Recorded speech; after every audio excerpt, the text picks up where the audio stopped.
Kara! Come on, baby.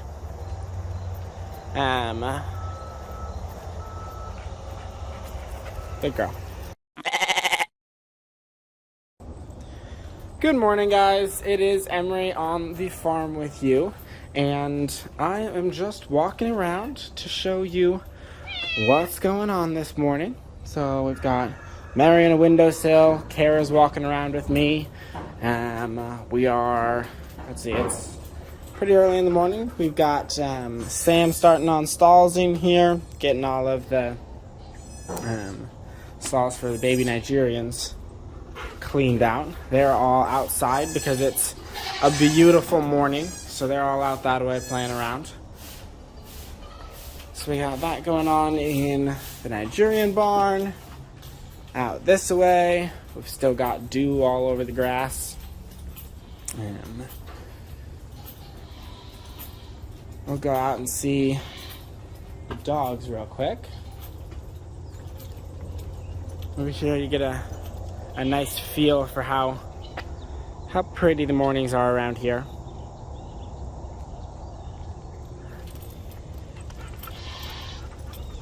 So out in the field we have no animals yet, it looks like. So the fields are empty for the day. They'll probably work on sending out Alpines here soon.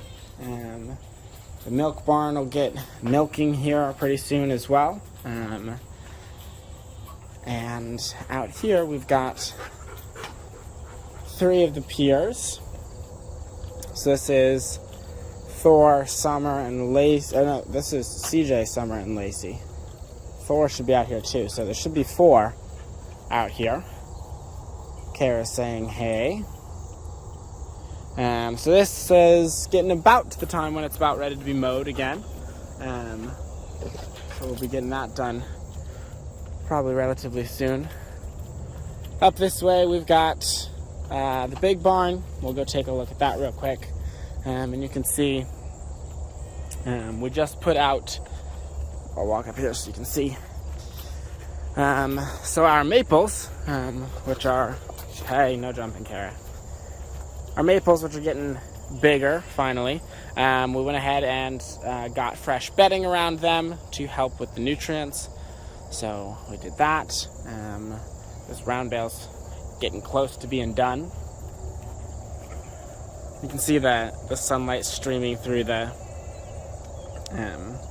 trees, and it's pretty misty out still.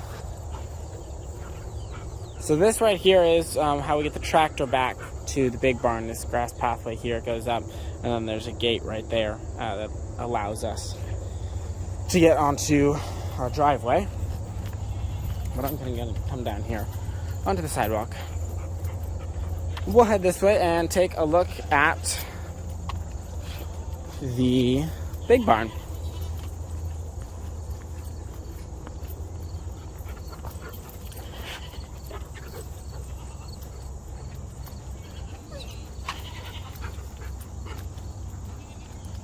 So these are our babies from this year. So they are getting quite a bit larger already.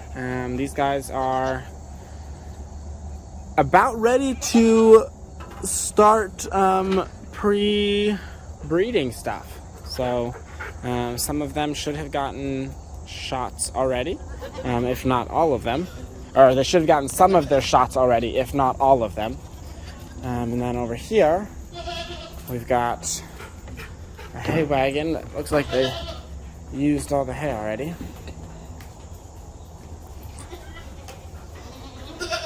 Here are all the babies. Hey, Kara. Kara just came to say hey to me and kind of scared these guys. Alright, so that's these guys. Over here, Kara is trying to figure out how to get to me. Ooh. There go my knees. Alright, so over here is where we store our alfalfa. We've got that there. And then these are the milkers over here. So these guys spend the night in the barn, and then they'll head out to be milked, and then after milking is when they have the chance to head out to wherever they're going to end up for the rest of the day. So that's what's going on here. Over here we've got Polka, Mason's horse, and she will probably have access to the field first. That will probably be who ends up in the field today, because goats are foragers and browsers, not grazers. So they prefer the woods as opposed to like fields. So that's why we typically send them out back. We typically send them out back to the woods. So this is their pen, right where Kara's going.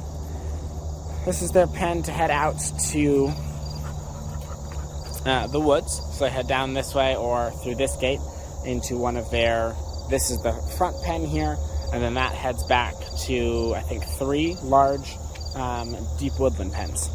So those are the back ones. They tend to be a little bit wetter, so we don't typically like to put them in there if we've seen a lot of rain recently, because water is not typically good for them to kind of just be in, but that wouldn't be a problem for today. So I honestly don't know where the goats will end up this morning. So this is our tractor path in the back to get all of our manure and stuff, or just move the tractor. And then this is the shelter, and we also store our additional fencing here, so that we can put it into use in the woods typically. This is the back end of the milk barn. So this is where the goats run up this aisle here. We call this aisle 65. This is because it runs parallel to 65, and then they call the pen back there 56 because it runs parallel, or the run back there they call it 56 because it runs parallel with 56, which are the 2 main roads of our town. So just a fun little tidbit for you there. This pen is our Nigerian dwarf pen typically. So all of the Nigerian dwarves are not in here right now because they just had their kids, but this is typically where they go. So they have multiple shelters back here, so that the dominant ones don't kick the less dominant ones out and don't have a place to stay. So there's one shelter there on that hilltop. The large shelter is split into 2 different sides, and they have one side of that, and then up top here there's another one that they have access to as well. So this pen has the 3 different shelters. This right here is our pawpaw grove. So if you're not sure what a pawpaw is, it's this plant right here. It's this tree. It has these large leaves, and that right there is a pawpaw. And there's a cluster of them there. So that's a cluster of pawpaws. A little bit harder to see, but they're called, a lot of times they're called the Indiana banana, and they grow all around here. So majority of these trees, like all those little ones there's a bunch right back there. We call this our little pawpaw grove. You can see Graydon got it, or Graydon had somebody weed whack it and get it ready for the pawpaws to fall so that you can actually find them. Because like persimmons, they are not pickable, and they're too pungent and not ripe until they fall. And when they fall, that is when you know that they are ripe. So that's a fun little area. Up here is our pen that we use for a bunch of different things, but our baby goat experience pen, if you will. That's there. And then this is the back end of our stalls. So there's 4 different runs here. This run, these first 2 runs, the Nigerian dwarves have access to, and then right on the side here, there's this gate which allows them to get out onto their grassed in field with like play toys and logs for the babies to all jump on and stuff. But again, dew and morning are not good for them, so they do not have access to that. Also, you can get more of a worm burden on the grass, so specifically at young ages, we don't put them on it very much. So that's this pen and this pen. And then they access through the stall inside. There's a door that they have access to cross over into the other pen. So in the morning, these guys love being outside, playing around here. It's much cooler. It's still in the shade, but it's light out. It's a good time to be out here. So we typically see them here a lot in the mornings at midday, or once the sun really hits this concrete, and specifically that metal building, it starts to reflect off of that and then bake this concrete. So early morning, once that sun really starts getting powerful, until the building starts to cast a little bit of shade on here once the sun has passed the barn, it gets very hot, and we typically don't see too many of the goats out on this concrete pen. So this one is the one that Sam is currently cleaning, which is why the stall is closed and these guys are all locked outside. These guys, we are in the process of drying off, I believe. So you can see they have not been milked, so we'll get these guys milked, but we're moving these down to less milkings, and that's why they are all in this pen and not with all of the other Alpines. This stall over here is where those 2 doors lead to, one to the tool room, one to the milk room, and so we put them in this pen when we have to bring them to the milk room, as well as it kind of works as a attention bay or sick bay. We'll close up these gates and turn this into a nice little pen. This is Mason's cow. Mason/Ashton's cow, because she's the one who takes care of it. And then she has this stall here. Not this one right here. This is an empty one, but the one back here, that's her stall there. And then this is a pile of manure that was most likely scraped off of all of these pens. So we do this with the tractor now, which saves us a lot of time.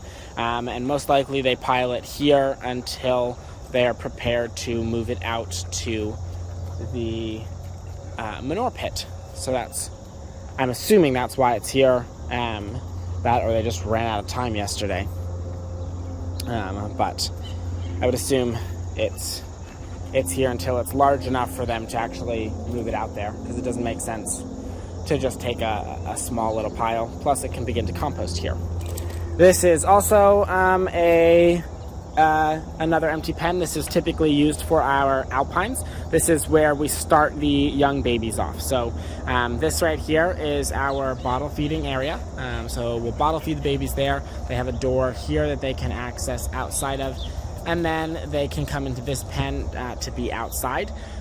In the very early stages, we don't allow them off of concrete for worm burdens. It helps them to stay healthier, and then we'll introduce them to grass and the worms and parasites that come with that once they've matured a bit. This here is the dog empire, if you will. So we have this one pen here. This is typically where we keep Castle, our intact male. He stays in this pen. And then this pen is typically empty right now, but if we ever have puppies, this pen gets used. And then inside of that door over there is where is the dog office. So that's where the puppies are raised, and then they have access to this area right here, which is where Cagney and Beckett are, and they have this whole run right here and a little shelter for outside so that we don't have to allow them in the office all the time and they're not making a mess in there. So they have this whole section. This is also where Kara typically stays when she's not at my house or running around with me. Kara! Kara! Come on, baby.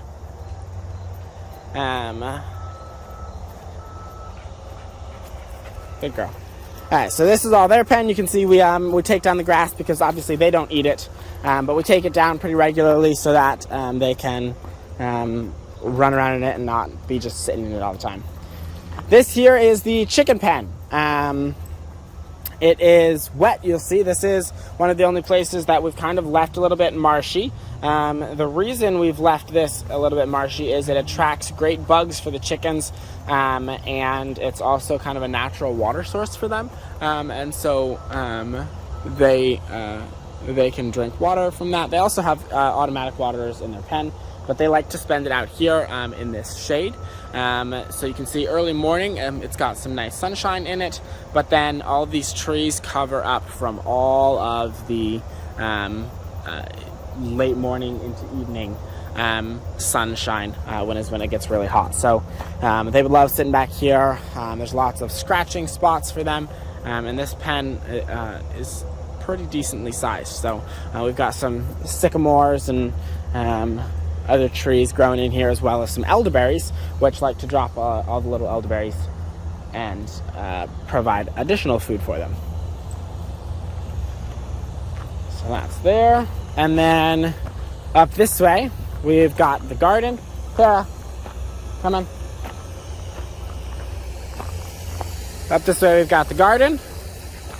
And then we are back to the barns. So that is all I had to show you guys today. I just kind of wanted to take you for a quick loop around the farm and show you what's been going on. All right, we'll catch you guys later. Bye. Work hard. Get dirty. Use good soap. GoatMilkStuff.com